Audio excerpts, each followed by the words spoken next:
नमस्कार शेतकरी बांधवांनो, मी छोटू गुटले, तालुका जिल्हा नाशिक। आज नाशिकमध्ये आपण निपाडे ते ओणे गावामध्ये आलेलो आहे। विजू आप्पा घुगेंकडे आलेलो आहे। तर त्यांच्याकडे मी आता रेग्युलर दुसरे तिसरे विजिट आहे माझे। तर आता आपण 15-1 दिवस झाले छाटणी करून। आता नवीन त्यांचा 4 एकरचा पिंक तैवानचा प्लॉट आहे। सरांचं कामकाज पण एकदम म्हणजे सुपर आहे। त्यांचा या फील्डमध्ये काही विशेष शेतीचा काही विषय नसताना पण मग शेतीमध्ये आवड असताना त्यांनी खूप चांगल्या प्रकारचं म्हणजे पेरू बागेत त्यांनी कामकाजाचं नियोजन केलेलं आहे। तर आपण सरांसोबत 2 शब्द बोलूया। नमस्कार सर। नमस्कार सर, 2 शब्द बोला। 2 महिन्यापासून गुटले सरांची माझ्याकडे विजिट चालू आहे।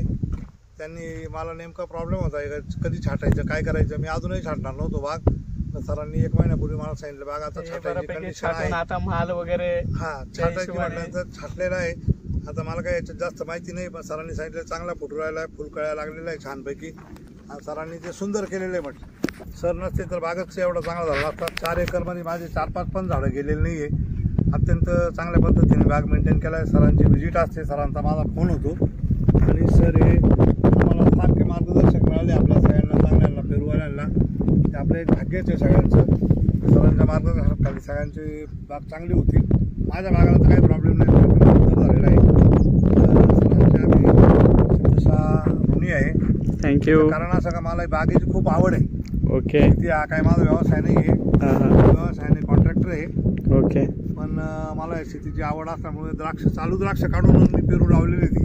हो का? हो, चालू द्राक्षाची बाग काढून आणि पेरू लावलेली। द्राक्षाची बाग चांगली होती माझी, पण मला पेरूची आवड होती, पेरू लावलेली। आता तो या 7 महिन्याचा बाग झालाय, छाटणी झाली, निघून राहिलाय। 2 एकरचा काल छाटलाय, 2 एकरचा 15 दिवसापूर्वी छाटलाय। ओके। आणि सरांचं चांगलं मार्गदर्शन आहे, गायधनी सरांचं पण मार्गदर्शन चांगलं आहे। ओके। खूप मोठं काम आहे या क्षेत्रामध्ये। ओके। खूप त्यांनी बाग एकदम छान बनवलेलं आहे। तुम्ही हा पूर्ण पट्टा दाखवा त्यांना, एक काडीचा गवत सुद्धा नाही कुठे या ठिकाणी। म्हणजे एकदम स्वच्छतेच्या बाबतीत पण एकदम म्हणजे खूप चांगलं वाटलं। गवत नाही, काही नाही। आता हे नवीन छाटणी पण झालेली आहे, आता हे फ्लॉवरिंग स्टेजला पण आहे आज हे बऱ्यापैकी। बाकी एकदम बाग स्वच्छ ठेवलेली सगळे। आता काल छाटणी वगैरे झालेली आहे, फोटो वगैरे एकदम छान निघालेले। त्यांचा आपलं प्रॉपर पहिल्यापासून शेड्यूल पूर्णपणे फॉलो असतं त्यांचं। नेमाटोडचा असो किंवा बाकी सेटिंगचे वगैरे स्प्रे वगैरे असो, खाली ड्रिपचे डोस वगैरे असो, सगळं त्यांनी फॉलो केलेलं आहे। त्याच्यामुळे तुम्ही व्हिडिओमध्ये बघू शकता एकदम बाग एकदम प्रॉपर झालेला आहे। कुठेही तुम्हाला झाड पिवळे पडले दिसणार नाही किंवा नेमाटोडचा प्रॉब्लेम दिसणार नाही। त्याच्यामध्ये त्यांचे खूप वैयक्तिक खूप कष्ट असतात याच्यामध्ये। त्याच्यामुळे हा बाग एकदम छान वाटतोय आम्हाला। आणि आपल्या जर 15 दिवस झाला असतो असते हो। नाही, आणि ठरलेल्या वेळाप्रमाणे सर येतात, सर आणि स्वतःहून फोन करतात, मी येतोय। एवढी ती आपली काळजी घ्यायला रोडला असलो ना, काय होतं आठवड्यातून इकडच्या रोडला माझा 1 दिवस असतोय, आपण जात असतोय। मग त्यांना वेळेत जाऊन डॉक्टर सारखे सर तुमचं, तुम्ही आता आज तुमची विजिट होऊन गेली ना, महिनाभर पुढच्या विजिट पण आमच्या डोक्यात चालू नाही बाकी काय करायचं काय नाही, सांगून दिलं त्याप्रमाणे काम करायचं झाला तरी काही अडचण नाही। पण आता हे दिसतंय का वेळेत मस्त फुट्या पण निघताय, मालही निघतोय, म्हणजे आपल्यालाही समाधानकारक वाटतंय का चला काहीतरी चांगलं होतंय। म्हणजे सर्व शेतकरी बांधवांनो, कधी वाटलं चला घुगे साहेबांकडे व्हिजिट करूया नाशिकमध्ये, तर आले तर तुमचा पत्ता सांगा। आमचा पत्ता आहे विजय निवृत्ती घुगे उर्फ विजय आप्पा घुगे ओणे, तालुका निफाड, जिल्हा। बरेच व्हिडिओ पाहिले, बरोबर। आता मी बरेच यूट्यूबवर व्हिडिओ पाहत असतो, विषयाची मला आवड आहे। त्यावेळी त्यांचे ते पेरूचं मार्गदर्शन पाहिलं, व्हिडिओ पाहिले, म्हटलं 30 रुपयाने आणि 25 रुपयाने द्राक्ष विकण्यापेक्षा, लोकांच्या पाया पडत बसण्यापेक्षा आपण पेरू लावून बघू। तर पेरूचा भाव लोक म्हणतात बा 60 रुपये 80 रुपये, काही गरज नाही, 30 रुपये जरी भेटला द्राक्षापेक्षा जास्त भाव आहे।